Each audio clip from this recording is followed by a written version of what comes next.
Una de las preguntas que uno se hace en estos días en medio de tanta caos, angustia, oscuridad para la humanidad, la verdad uno no sabe cómo orar. Y con razón los discípulos le pedían al Señor, enséñanos a orar. Y fue una actitud humilde, era reconocer de que no sabían. Y yo creo que uno se siente así muchas veces. Señor, yo no sé qué pedir. Uno ata, resiste. eh, Ese es el tiempo final. O ¿cómo oramos en tiempos así? Ese es el... No sé si usted ha tenido la misma lucha que yo tengo, pero meditando en el libro de Efesios, en esta hermosa carta, una comunidad muy preciosa para Pablo y que tuvo unos pastores muy lindos y tremendos como Timoteo, como Juan, una iglesia muy, muy madura donde Pablo invirtió mucho tiempo.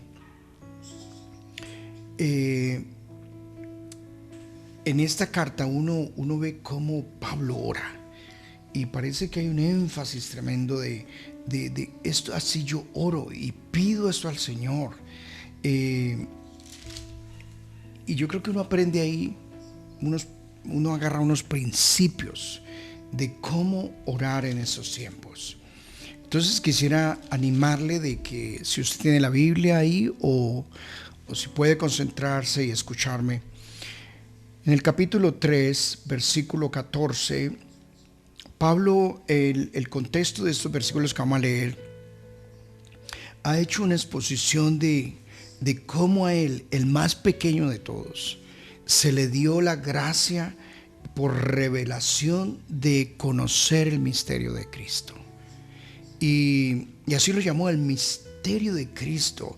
Y, y todo el capítulo está lleno de lo que es. Él fue el misterio escondido de siglos, y, pero que para que la multiforme sabiduría de Dios sea ahora dada a conocer por medio de la iglesia, principados y potestades. Y bueno, Pablo está exponiendo a Cristo, el ministerio que el Señor le dio a él de predicar a los gentiles y dar a conocer a Cristo.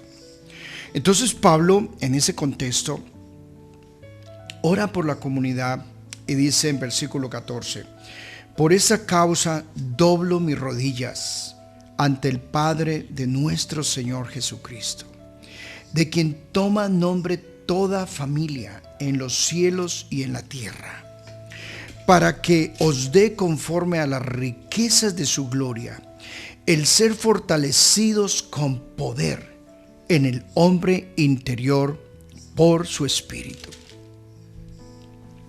para que habite Cristo por la fe en vuestros corazones, a fin de que arraigados y cimentados en amor, seáis plenamente capaces de comprender con todos los santos cuál sea la anchura, la longitud y la profundidad y la altura, y de conocer el amor de Cristo que excede a todo conocimiento, para que seáis llenos de toda plenitud de Dios.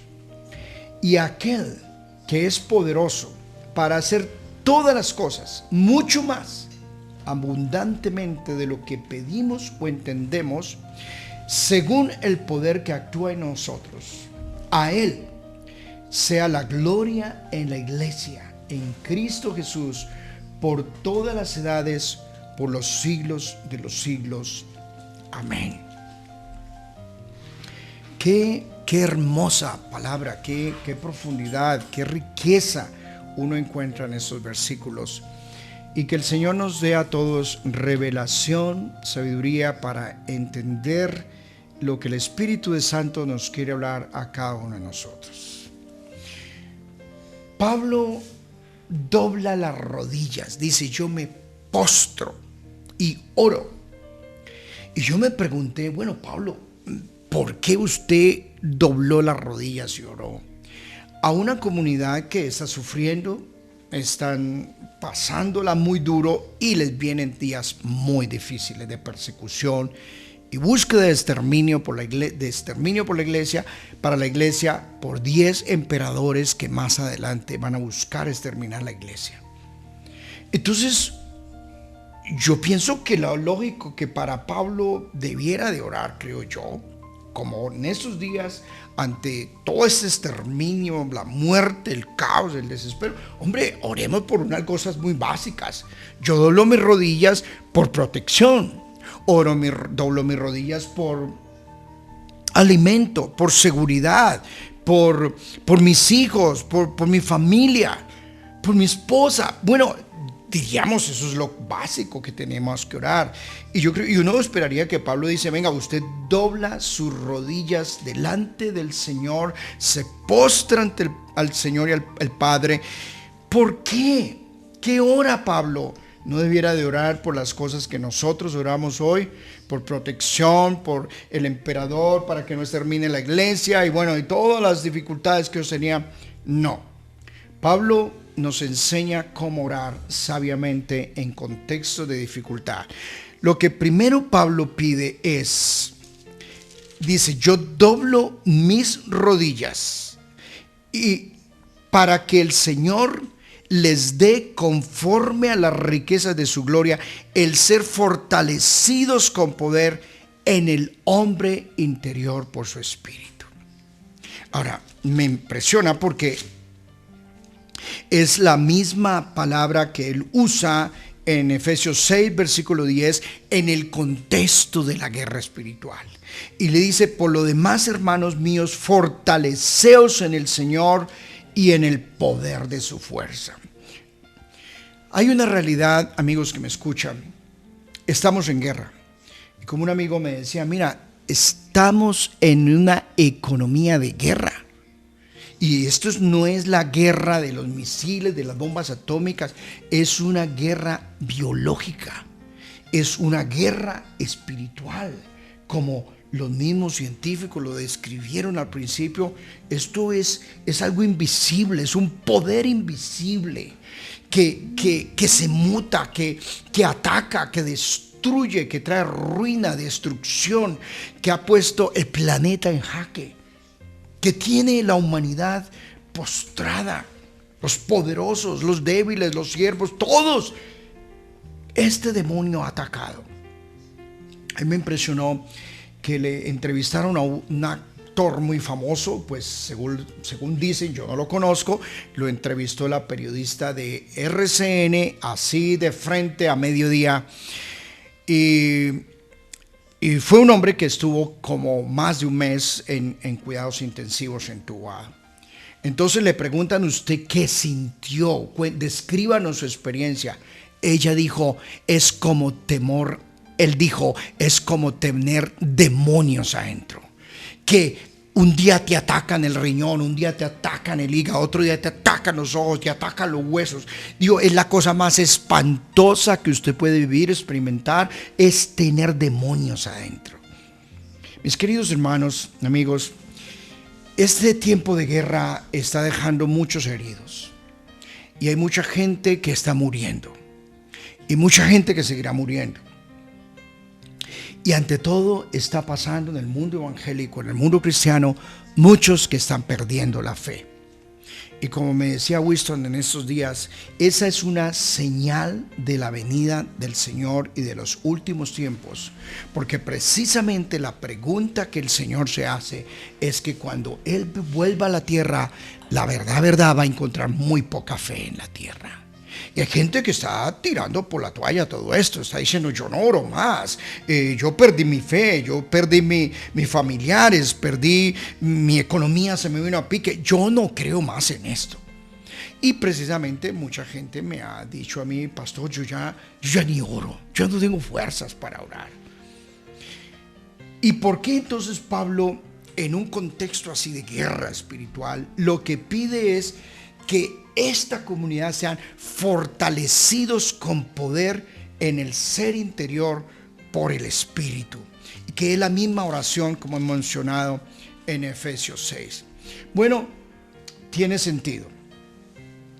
Si usted es un comandante de un ejército, Y si usted es un hombre que entrena soldados y los va a mandar a la guerra, ¿qué es lo que usted más le preocuparía del soldado?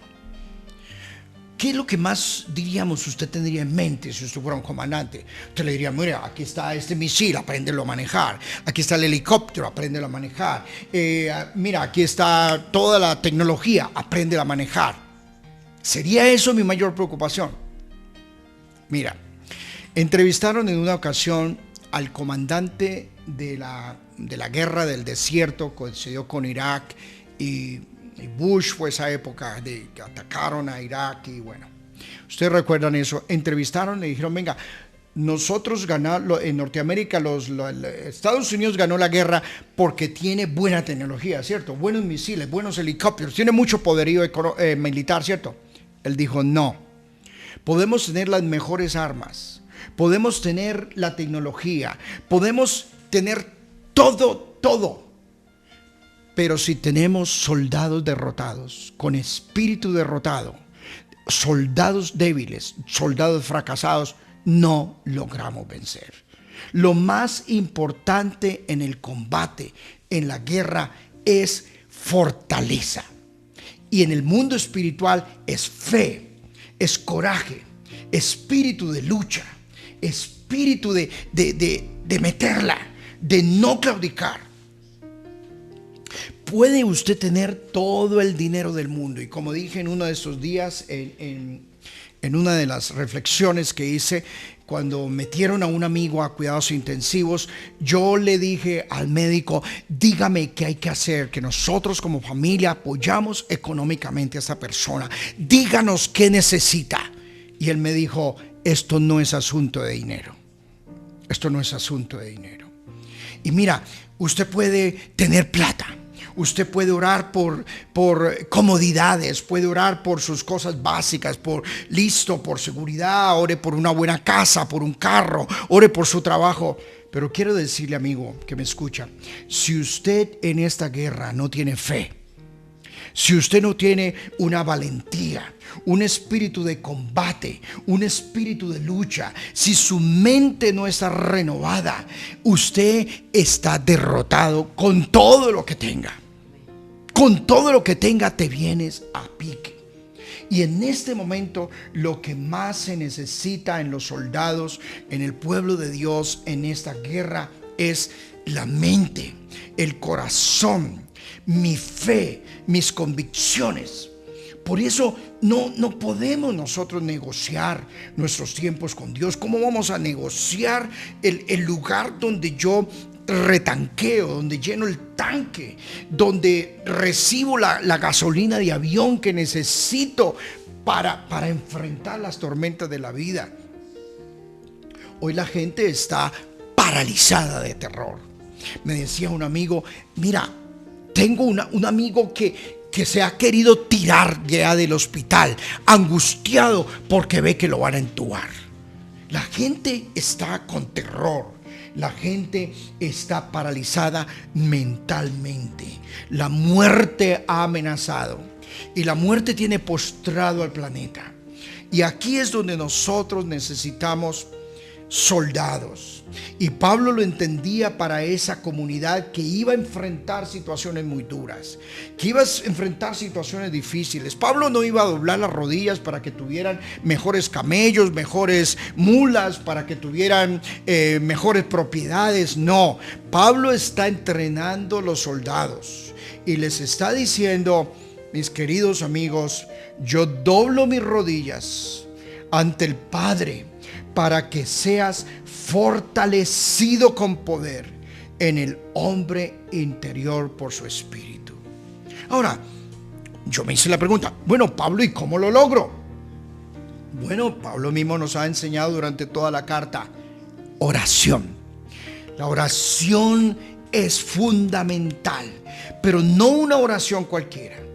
Pablo nos enseña a orar. Por ejemplo, en el capítulo 1, del 18 al 22, dice que él ora en el versículo 16: no ceso de dar gracias por vosotros, haciendo memoria de vosotros en mis oraciones. Y otra vez, para que el Dios de nuestro Señor Jesucristo, el Padre de gloria, os dé espíritu de sabiduría y de revelación en el conocimiento de Él, alumbrando los ojos de vuestro entendimiento, para que sepáis cuál es la esperanza a la que Él os ha llamado y cuáles son las riquezas de gloria en su herencia con los santos, y cuál es la supereminente grandeza de su poder para con nosotros los que creemos, según la operación de su fuerza, la cual operó en Cristo, resucitándole de los muertos y sentándole a la diestra en los lugares celestiales, sobre todo principado y autoridad y poder y señorío, y sobre todo nombre que se nombra, no solo en este siglo, sino también en el venidero,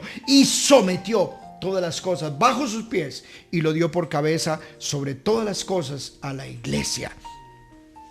Quiero decirle una cosa, algo que yo estoy tratando de aprender, y porque le he pedido al Señor que me enseñe a orar, es que cuando yo oro y cuando deba de usted llorar, en primer lugar, apréndase a postrarse delante de Dios.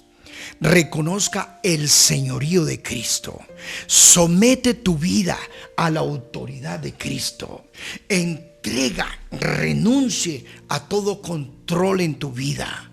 Entrega y renuncie a toda cosa que te ata y que impide que el Señor ejerza un señorío total en su vida.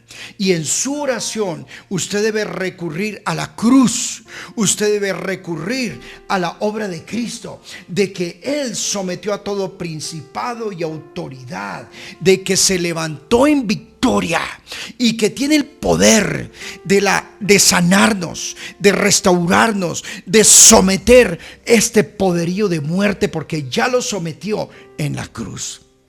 Uno tiene que saber cómo orar, y tiene que saber cómo orar en este mundo de guerra espiritual y recurrir a la autoridad de Cristo. Es muy complicado para una persona que no vive sometido a la autoridad de Cristo, que vive en rebelión, que no se sujeta ni el esposo o la esposa. No hay una rebeldía, una anarquía en casa, que hay una anarquía en su vida donde quiera que va, no se sujeta a ninguna autoridad espiritual, que hace lo que quiere. Orar para que el Señor lo fortalezca en el ser interior por su espíritu. Es muy difícil para un comandante decirle a un soldado: mira, ejerce el poder y la autoridad que yo le he dado en la guerra, si el soldado está en rebelión. Es muy difícil.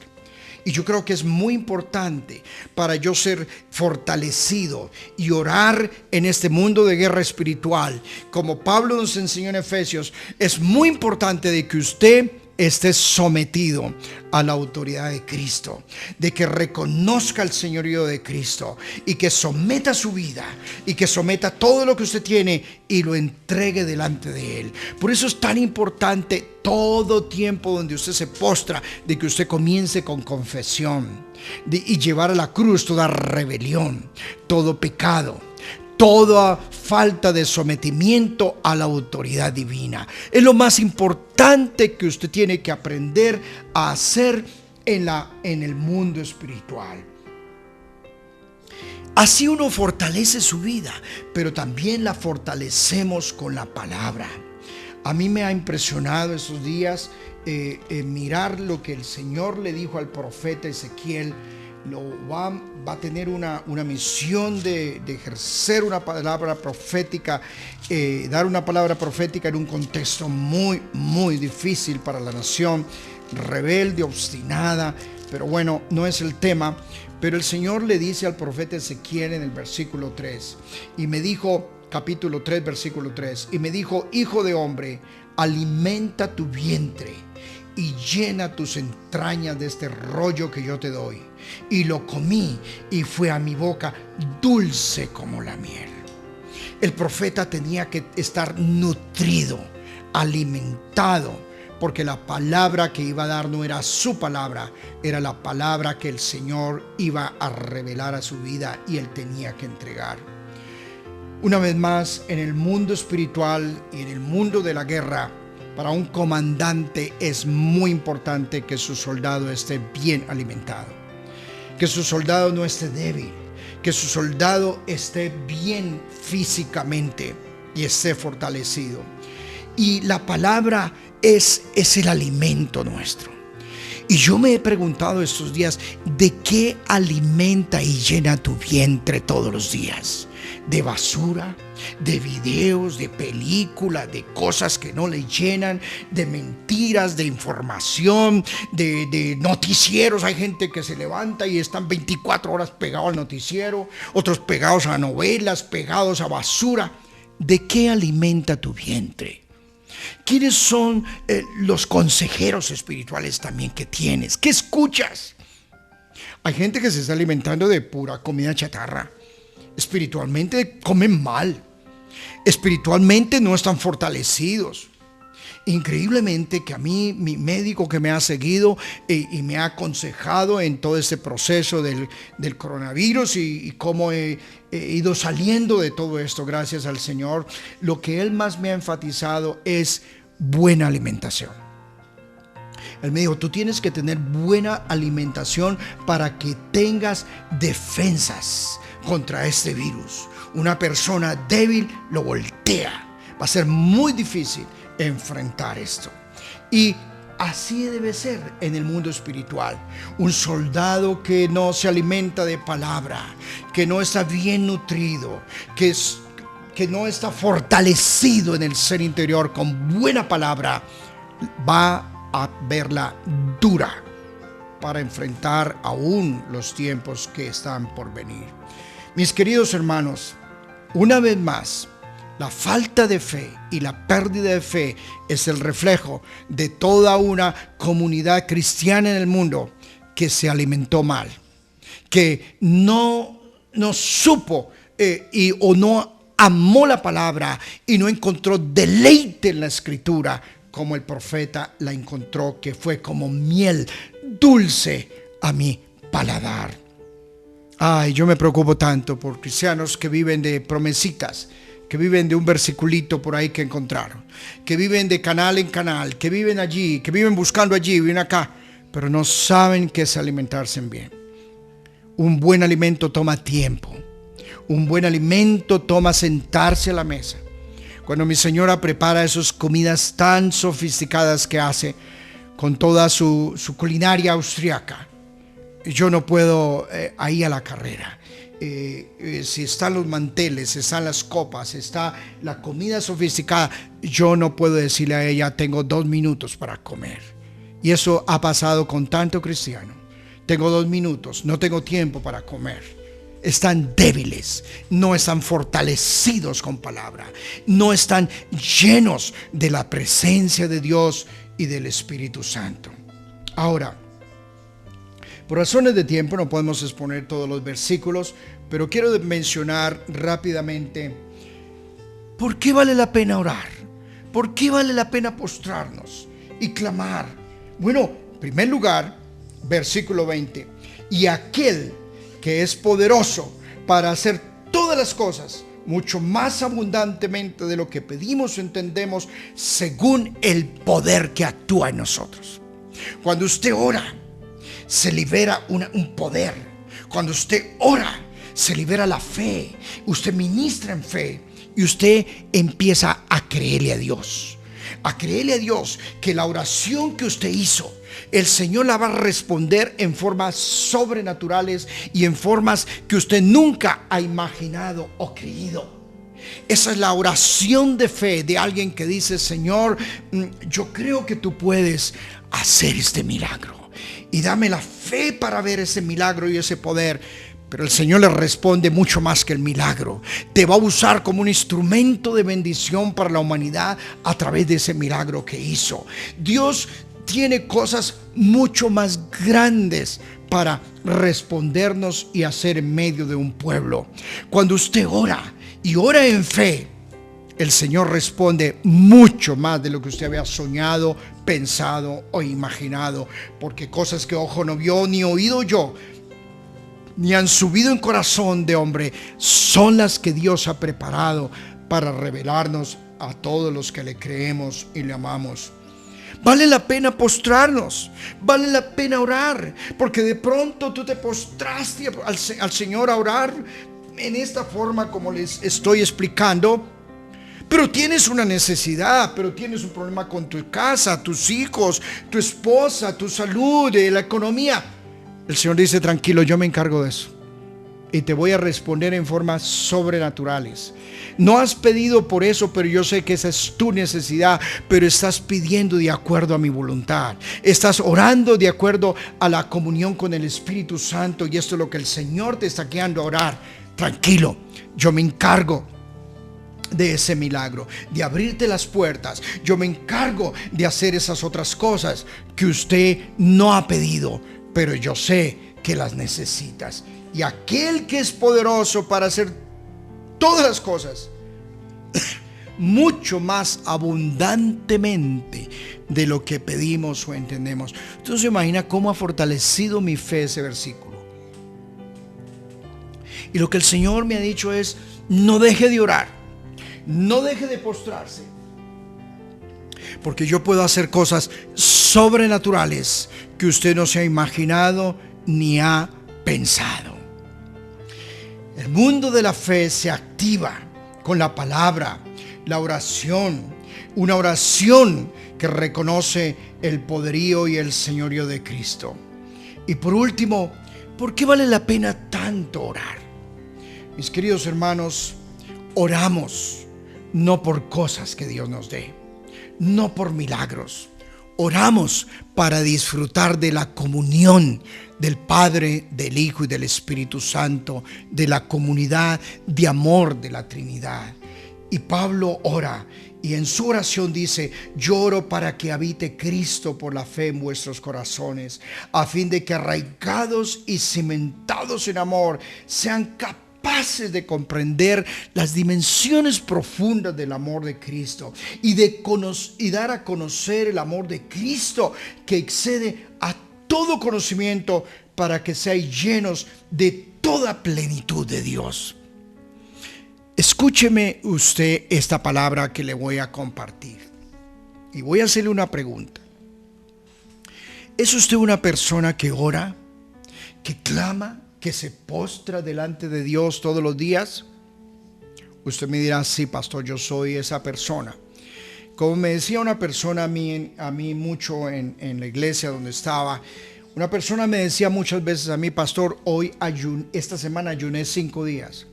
Pastor, yo oré y el Señor me guió a un ayuno de 3 días. Pastor, en este momento estoy en ayuno. Pastor, yo oro 24 horas. Pastor, oré ayer, la semana pasada oré tantos días. ¡Qué bendición! Pero yo no había conocido una persona más amargada y más resentida que esa persona. Esa persona odiaba. Entonces no encaja oración con un corazón lleno de amargura, lleno de odio, con un corazón que no perdona. Dígame usted cómo es su vida de oración, y yo lo sé por la forma como amas, por tu misericordia, por tu amor, por tu perdón. ¿Por qué? Porque no hay persona que ore como Pablo nos está enseñando a orar, que no viva saturado del amor de Cristo. Si la oración no transforma tu vida y tu carácter, estás perdiendo el tiempo. Y ese es el gran reto que yo he recibido. ¿Qué me saco yo con orar? Pero maltrato a mi esposa, maltrato a mis hijos, pero odio, pero a ese no lo perdono, pero mi corazón está lleno de avaricia y de orgullo. Eso no me sirve para nada.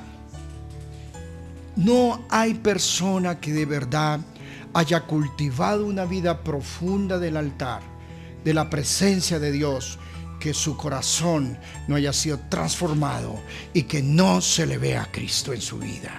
Los que vienen del altar, los que vienen del secreto, los que vienen del monte, no tienen que decir nada. Se les conoce por su amor, por su misericordia, por su gracia, por sus lágrimas que vierten por un mundo caído, por su compasión ante los que sufren y los necesitados. Dígame, ¿cómo es tu vida de oración? Y yo te diré qué clase de cristiano eres y a quién de verdad estás orando. Orar, como Pablo nos enseña, es disfrutar de la presencia de Dios. Y esta presencia de Dios, de la Trinidad en nosotros, su amor con nosotros, que es incomprensible, que derrite corazones amargados y llenos de odio y los transforma en corazones llenos de amor. Estas personas disfrutan de la plenitud de Dios. Están llenos, están muy contentos, están muy satisfechos. Disfrutan del Señor en el jardín y disfrutan de su compañía y de su presencia. Avisos de personas amargadas, insatisfechas, quejándose, murmurando, odiando, pero le dicen a uno que oran mucho. Yo no sé cómo están orando, ni a quién están orando, pero yo creo que bíblicamente, según lo que me enseña la Escritura, están orando equivocadamente. Vaya al Señor y póstrate, no solo porque te haga un milagro, no solo para que veas el poder de Dios manifestado en todas las áreas de tu vida. Eso es añadidura. Vaya para disfrutar de la presencia, de la comunidad del Espíritu Santo. Esos días iba en el carro para ir cerrando esa reflexión y yo me puse a cantar, puse música y me puse a orar. Y decidí viajar y dar una vuelta larga porque dije, voy a orar. Y yo sentí literalmente que Cristo estaba sentado al lado mío. Y que era un tiempo de compañerismo, era un tiempo de comunión. Y no lo digo porque creo que soy gran espiritual o esas cosas, pero cuando tú lo haces, no porque, Señor, necesito doblar rodilla porque es que necesito un milagro, porque es que necesito que mi hijo, que mi esposa, que Señor, que estoy angustiado por... No. Vaya porque quieres disfrutar la presencia de la Trinidad. Quieres disfrutar un tiempo con el Señor. Y el Señor va a traer como resultado fortaleza en tu ser interior. Te da palabra precisa que sana y fortalece. Y te obra milagros sobrenaturales.